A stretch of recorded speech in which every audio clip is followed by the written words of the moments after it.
Welcome back to Susmita's care. প্রাকৃতিক উপায়ে ঘরোয়াভাবে রূপচর্চা এবং স্বাস্থ্যের বিষয়ে খুঁটিনাটি জানতে আমার চ্যানেল সুস্মিতাস কেয়ারকে সাবস্ক্রাইব করুন এবং লাইক শেয়ার করুন। ভিডিওর নিচে লাল সাবস্ক্রাইব লেখা বাটনটিকে ক্লিক করুন। ছোট্ট একটা বেল আইকন আসবে, বেল আইকনটিকে ক্লিক করুন। এরপরে আমি যখনই কোনো ভিডিও আপলোড করব আপনাদের কাছে নোটিফিকেশন চলে আসবে।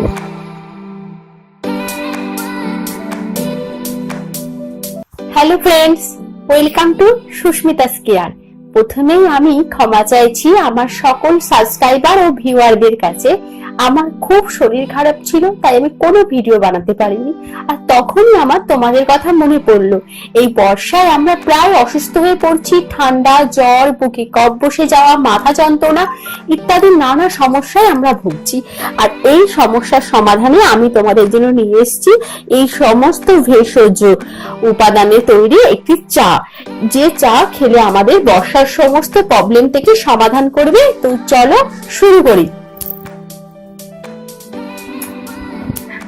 তো চলে এলাম, এবার আমরা এই ওষুধি চা বানাবো। তার জন্য আমাদের লাগবে কি কি না, তুলসী পাতা, এলাচ, লবঙ্গ, দারচিনি, তেজপাতা আর মেথির গুঁড়ো। এই সমস্ত উপাদানের সঙ্গে আমাদের জল লাগবে। তো জলটাকে পরিমাণ মতো নিলাম। আমি 1 কাপ বানানোর মতো জল নিয়ে দেখাচ্ছি। মোটামুটি এতটা জল আমাদের লাগবে। জলটা এবার দিয়ে দিলাম। প্যান গরম হয়ে গেছে, জল দিলাম। জলটা ফোটার মতো টাইম দাও।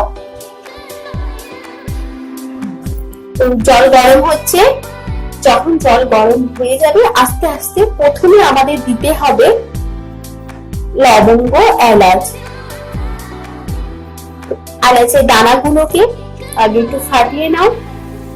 ফাটিয়ে নিয়ে খোসা সমেত দাও। খোসারও একটা ঔষধি গুণ আছে, যেটা আমাদের শরীরে ঠান্ডা লাগাতে ইমিউনিটি দেয়। আচ্ছা, জল গরম হয়ে গেছিল। এবার আমি লবঙ্গ দানাগুলোকে একটু পিষে নিলাম। লবঙ্গ দানা এবার আমরা জলে দিয়ে দিলাম।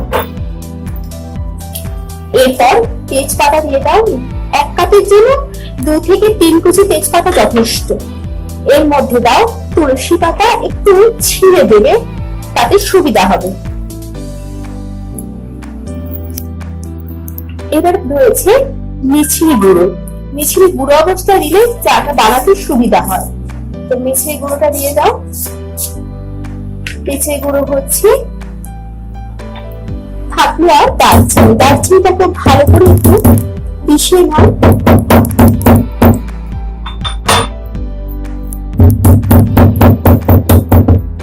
দারচিনি জলে ভিজিয়ে রেখে দেবে না।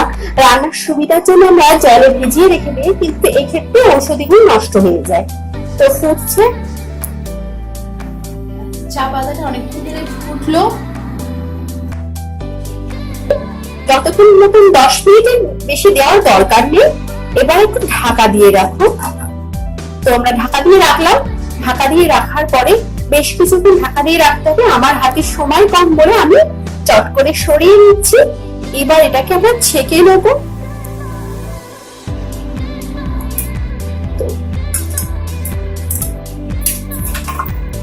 ছাঁকছি।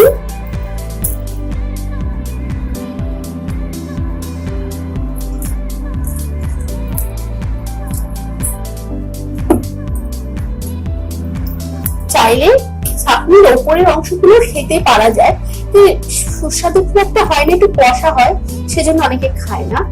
তো এটা ঠিক এইরকম চা হবে। এবার এই চাটা যদি তোমরা বর্ষাকাল ভোর রোজ খেতে পারো, সপ্তাহে 2 দিন খেতে পারো, বা খুব ঠান্ডা লাগলে খেতে পারো।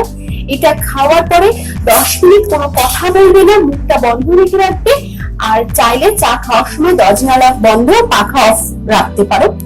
এই চাটা আয়ুর্বেদিক, এর কোনো পার্শ্ব প্রতিক্রিয়া নেই এবং এটা একটা খুব ভালো ঔষধি বর্ষায় মোকাবিলা করা ঠান্ডার সময়।